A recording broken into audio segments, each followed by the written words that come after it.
How do you find the exact value of sine 0? Okay, so this could be actually a grade 11 problem in terms of grade 11 functions. It could also be a algebra 2 type of problem where we talk about coterminal angles and radians as well. But it also could be actually a geometry question, right? Because what it does is, or a pre-algebra question.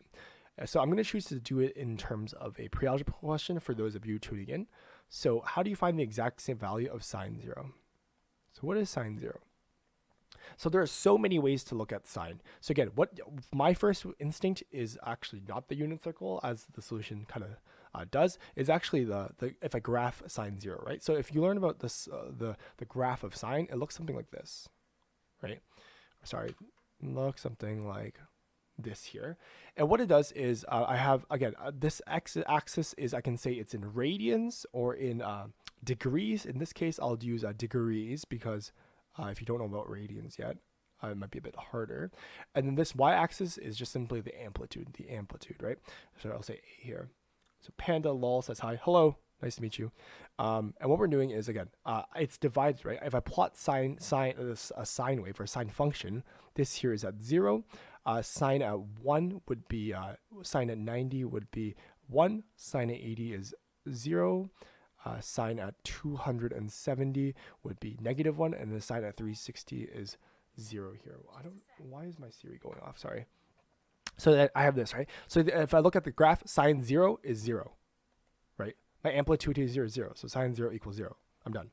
Again, so this is a perfectly fine solution for this problem. I can solve through this is a graphic. I solved it graphically. So that's by graphing sine 0. So that's a solution here.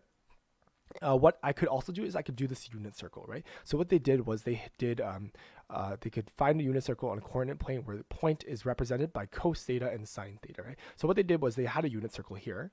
They drew a unit circle and they drew a triangle, a right triangle. So let me zoom in on this. So I'm zooming on this.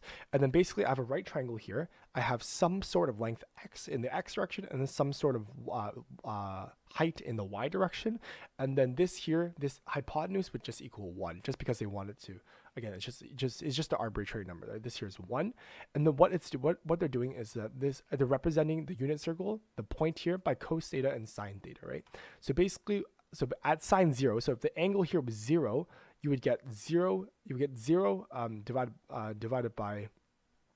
You would get 1 divided by 0, right? Because remember, SOHCAHTOA states that's opposite over the hypotenuse, right?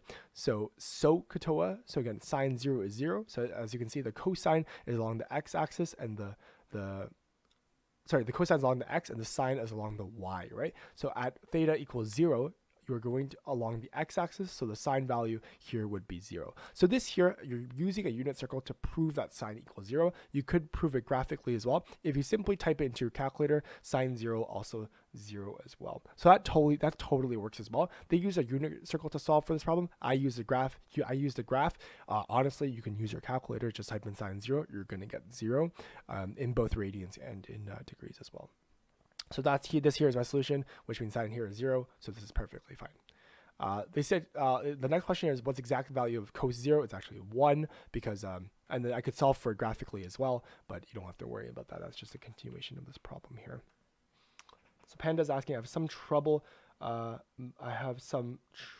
Troubling math homework. It's quadratics. Is there any chance you could help? I could definitely help with quadratics. Again, that should be I'll probably do some quadratic questions probably on Monday. What you can do, Panda, is you can actually go onto OneClass. You can submit some questions that you might need help on, and what I'm going to do is I'm going to pick some of those problems for you, for me to do on stream and live for you as well.